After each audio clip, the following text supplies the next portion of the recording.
Welcome to YouTube Pedia. Discover the greatest stories from history, science, and beyond. If you're curious about the world, subscribe now and join our journey through knowledge. Let's get started.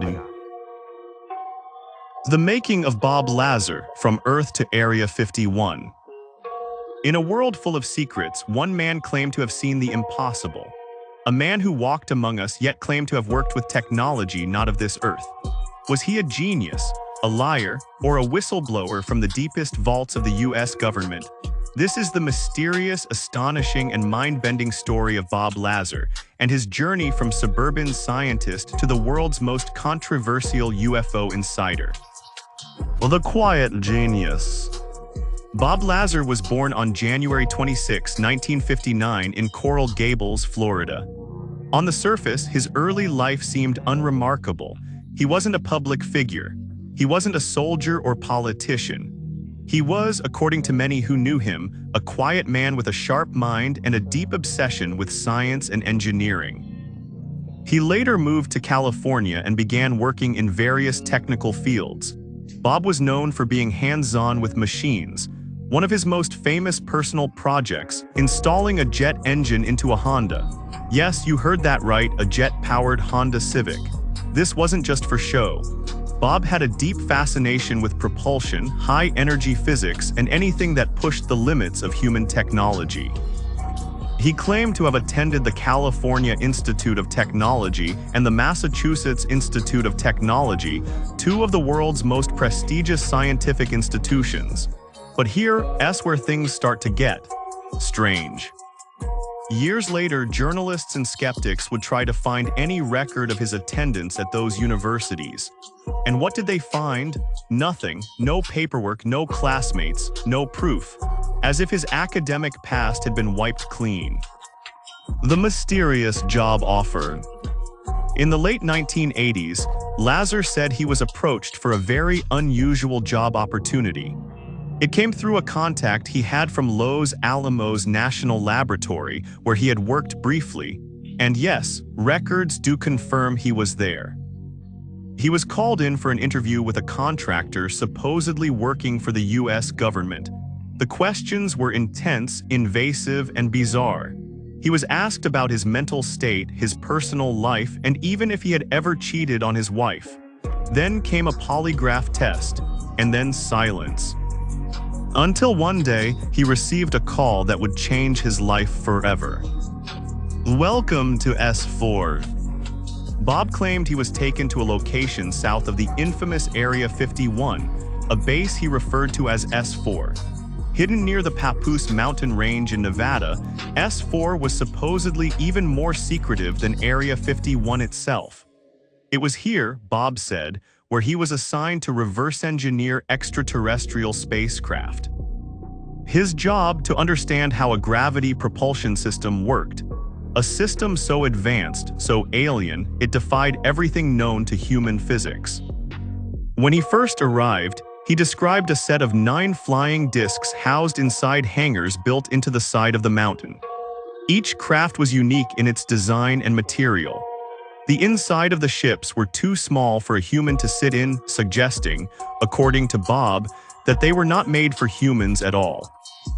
He was partnered with another scientist, and they were given limited access to certain areas of the ship. He described a strange metallic material, almost alive, and said the ships operated using a gravity amplifier powered by something completely unknown at the time. Element 115, the heart of the ship. This is where things get really strange. Bob claimed that the spacecraft were powered by a mysterious substance known as Element 115, a super heavy element not found on Earth. This material, he said, was able to bend gravity itself, allowing the craft to manipulate time and space. At the time of his claims, Element 115 didn't officially exist. Scientists had theorized its possibility, but it had never been seen, much less used as fuel. According to Lazar, this element couldn't be synthesized on Earth. It was stable, unreactive, and had the unique ability to generate its own gravitational field. making it the key to anti-gravity propulsion.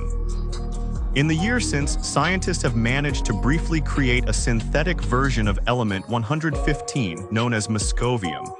However, it's unstable and decays in milliseconds, very different from what Bob described.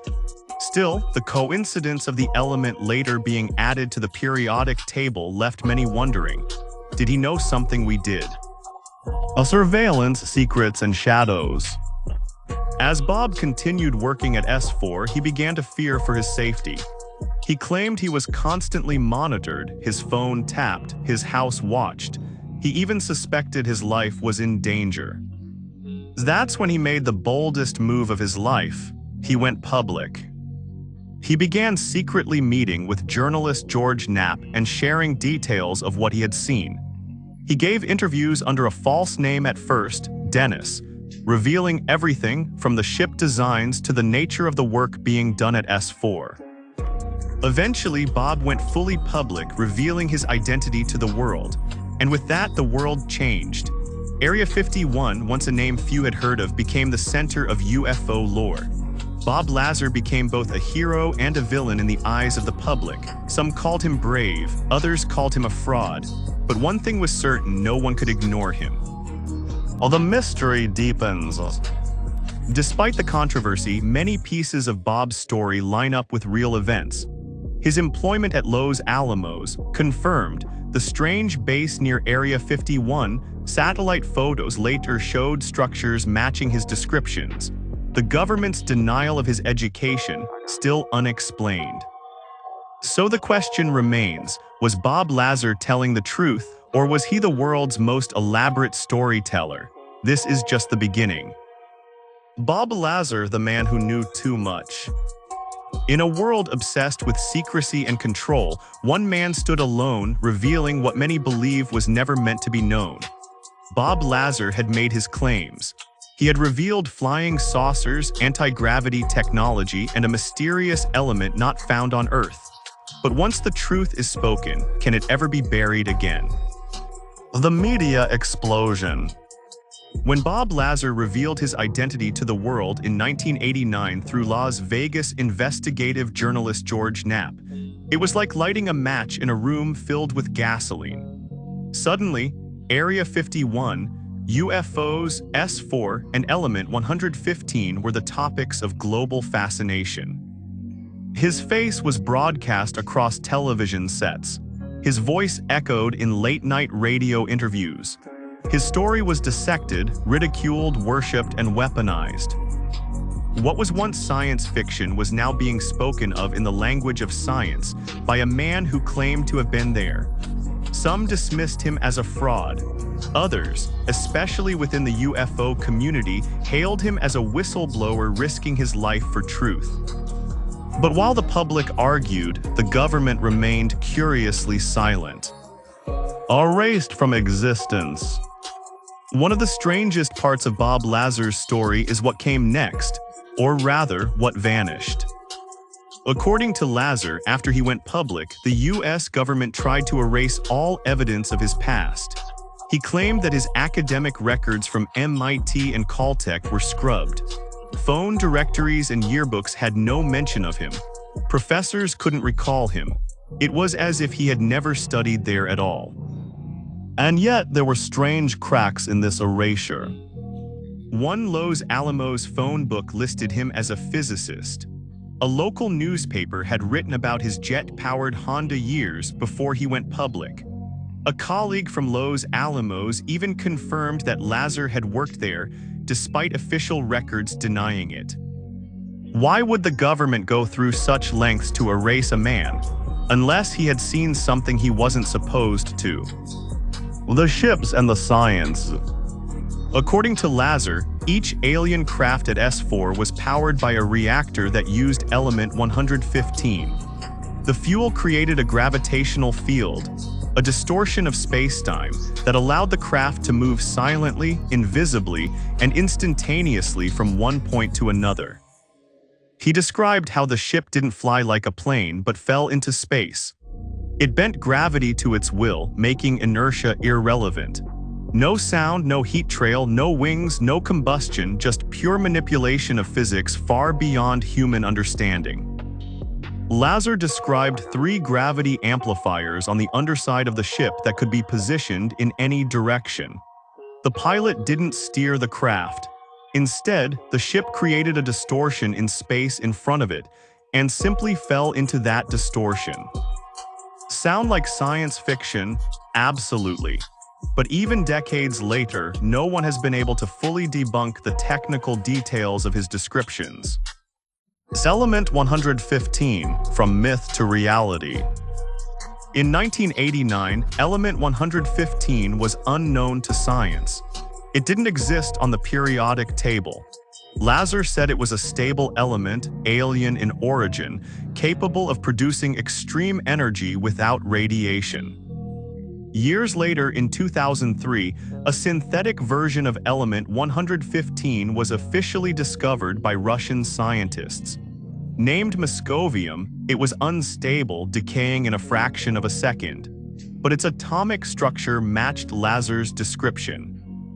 This caused a resurgence of interest in Bob's story. Had he been telling the truth all along?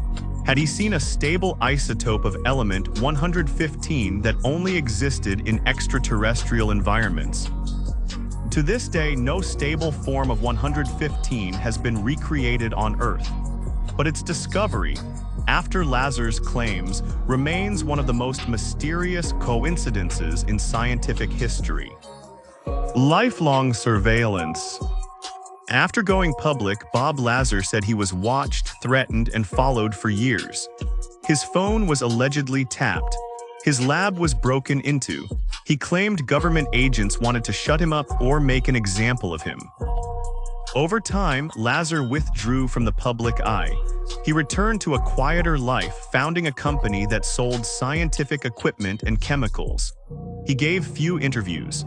He refused most offers to make money from his story. And despite being offered fame, wealth, and cult status, Bob Lazar never changed his story. Not once. Not in over 3 decades. So was he telling the truth? This is the question that haunts researchers, scientists, and skeptics to this day. Was Bob Lazar a hoaxer who memorized some scientific jargon to make a name for himself? Or was he a brilliant engineer, entrusted with knowledge too dangerous to be public? Here's what makes Lazar so fascinating: his lack of motive. He didn't profit from his story. He didn't write books, go on paid speaking tour, or seek celebrity status. In fact, he often said he regretted coming forward because of how it ruined his life. Many of his claims, from S4 to element 115, have oddly aligned with new information over time. And while the US government has never officially confirmed his story, they've never entirely denied it either. In 2013, the CIA finally admitted that Area 51 does exist, something they had denied for decades. This simple revelation reignited interest in Lazar, who had said it first long before it was public. The legacy of Lazar.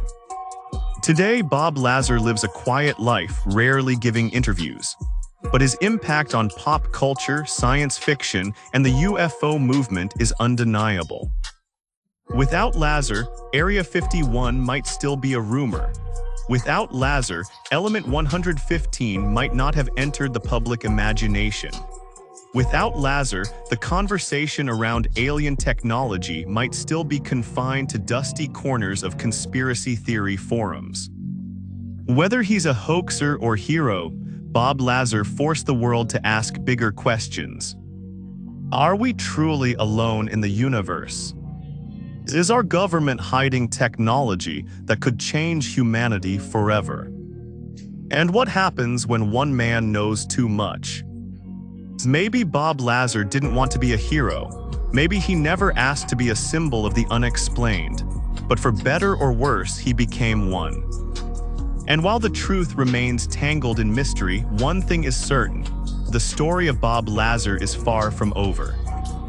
If you found this video fascinating, mysterious, or mind-blowing, don't forget to like the video. Your support helps us keep exploring the hidden truths and untold stories that others are too afraid to touch. Was he telling the truth, or is it just the greatest conspiracy ever told? Drop your thoughts, theories, or questions in the comments. We love hearing what you think. Subscribe to YouTube Pedia for more deep dives into history's most mysterious figures, scientific secrets, and conspiracies that challenge reality. And don't forget to hit the bell icon so you never miss a revelation.